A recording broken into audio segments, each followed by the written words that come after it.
Hi guys, this is Michael from the Comic Book Syndicate. We are back here at Jubilee Park. We're with our pal Mike Lovell from St. Clair College and with our producer G.I. Jolie.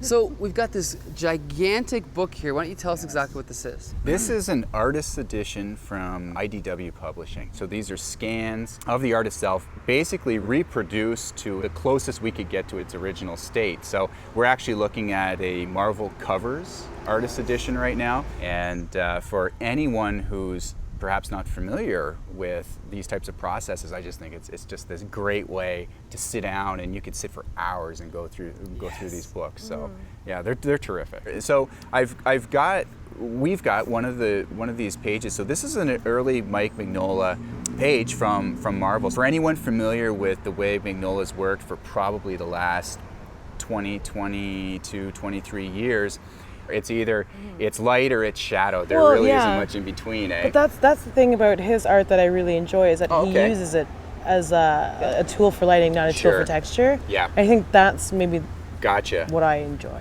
No, makes perfect sense. And this, Go ahead, obviously, this is a different inker. Doesn't look anything like Mignola. No. Really, you would never know this was him. No, not at all. And to be honest, it is a decent cover, but it's definitely not my favorite. I think the clash of styles doesn't work. And this also shows, like you said earlier, this shows how important the inker is to the final product, right? Yeah, absolutely. Because it completely alters his style. But when we jump over to some of the later, I think we've got a couple pages here. Okay. Punisher cover, it's almost like we're looking at this evolution of the artist from something that I guess what I'll mention is a little more form driven. So we're seeing much more detail with the anatomy. There's bounce light, reflected light through the character. Then we're jumping over here to this classic X-Men cover.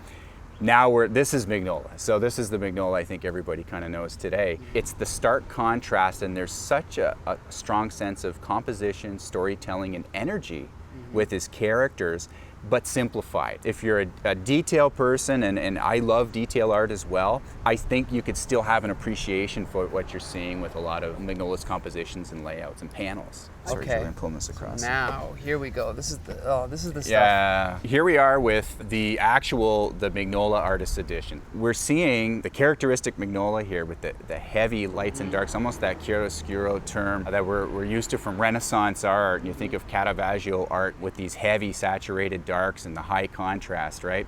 And then even jumping over here, where we can see the non-repro blue pencil lines where this was sketched in. I think that's fantastic, and so we're seeing the evolution of the piece. I love it. I think it's just terrific. Like for me, the thing I notice is that you have all this white here, this negative space, sort of framing him and bringing out this hand here. Yep. Then you have all this black, Yep. which this demon or whatever is contrasted against to bring him out. And then you have these guys in the back, and it's just, you could stand 30 feet away from this image and still see exactly what's going on. Yeah. That's what I love about it. Yeah, I think it's interesting, Mike, where you mentioned the contrast and transitioning from lights and darks. And one of the things that I try to talk about in drawing classes is the idea of separating foreground and background, and the idea of light against dark, dark against light.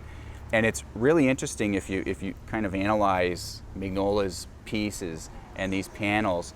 There's these really neat transitions where, and hey, who would really think of let's leave the water or the lava or whatever this is, just leave it as this white shape. It reads, it makes sense to us graphically. So in a way, I'm not going to say it's almost like you're looking at a logo or something simplified to that level, but there's such a strong, stark sense of placement, and particularly movement and gesture. That's what I love. It's almost like we're looking at these iconic, it feels a little like a movie poster. Yes. And I'm thinking back to the old Drew Struzan movie posters, the Indiana Jones and the Star Wars movie posters, where you still get a bit of a sense of the narrative. And I thought it was interesting, I mentioned earlier that some of the backgrounds to you were lacking from time to time. Yep. And I think that's a fair assessment too of the work. But to me, it's a bit of a quiet area. There's these great senses, the great sense of texture through the characters, great sense of texture here. And then we've got an area where we can kind of quiet down, a bare area of repose through the composition, so it isn't overwhelming us. But just a very, very strong sample here of